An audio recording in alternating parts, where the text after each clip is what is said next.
Hi, and welcome to week 5 of Health 2000. This week you're just talking about, we're looking at community organizing and school health. I hope that you are getting out and enjoying some of the weather. It is summer, so I want you to be outside. I want you to be taking walks and, clearing your head. Use your bike paths if you have them in your communities. I don't know what your community looks like. Some communities have them, some don't. That is part of our community organizing discussion. So I've been out going to our bike paths and I've been riding my bike. I've been walking around my neighborhood because I can do that because I live in a safe environment.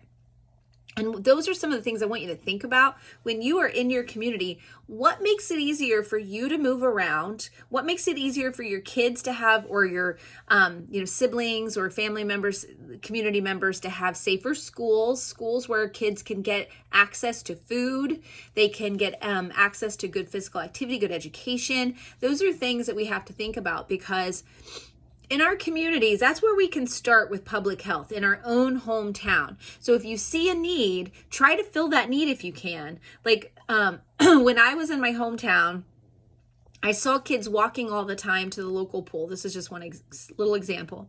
I'd see them walk to the pool all the time. So I went to our mayor's office and I did some fundraising, and we got sidewalks put in from the community, the little subdivision that was across the street from the pool, because it's kind of a dangerous intersection. So we put in some ways to make it easier for them to walk to the pool. We also put a lot of bike paths in our community and did some other stuff, because that's being active every single day is one way that we get people to help reduce obesity, to reduce heart disease, etc. Now, I don't want to focus so hardcore on obesity as it is and how we talk about it today. The BMI is not a great indicator of obesity, okay? It's used that was based on men. So it is not based on how women should actually be. So when we talk about the size and stuff like that, it's not really a good judge. But being more physically active, eating fiber, getting a healthy diet of vegetables, fruits, good protein sources, lots of water, things like that. Those are things that the public needs to understand and they need to have access to. As you know, it's not always easy to get access to healthy food at a good price. So those are things that you can look at in your own community. Like, is there a farm market there? Do you have farm stands? Can you get access to those things? Putting them in gas stations is often helpful. Making sure that people can be active and safe in their communities. All of those things are ways that we can start with community organizing. And it usually starts with that one person like you or me saying, okay, this is not good in my community. I need to fix this. And then we start by going to politicians or the public health department or anything like that, where we're like, okay, we really need some help here.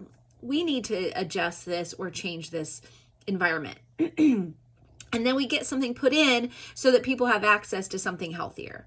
That is a grassroots movement, typically. Now, you could be a health educator doing that, but for me, I was not at the time. I was just a concerned community member, and that's how I got into public health in the first place, was starting to do these things like this. So, where do you start? It's grassroots. You start with that person who is a concerned citizen, and then they figure out how to get involved and get more people to think about that problem, get some money, and get it going.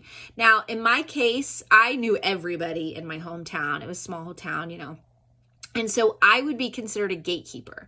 So anybody that needed to get into my community and figure things out, I was one of the people that they might call and say, hey, can you connect me to these people?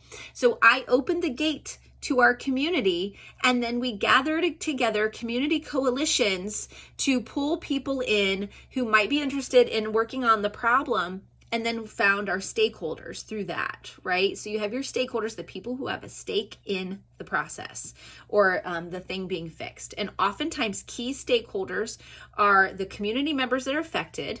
It's the people who work at the community programs or organizations, agencies, schools, wherever. Like if it's a community, like bike paths, you're going to talk to people in transportation. You're going to talk to people at the mayor's office, in the city council or or county commissioners. All these different people that you're going to bring in and pull to the table. Those are your stakeholders and your coalition. So those are some of the terms that you're going to see in the lecture about this. So I want to make sure that that's clear.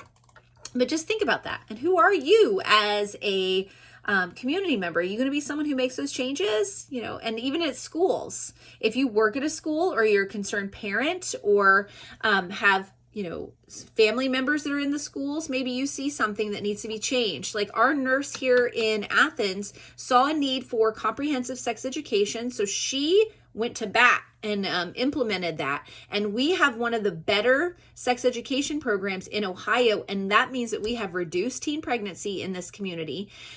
We have reduced STIs among teens in the high school. And so our schools are doing really well with that because she saw a need for it and put it in place.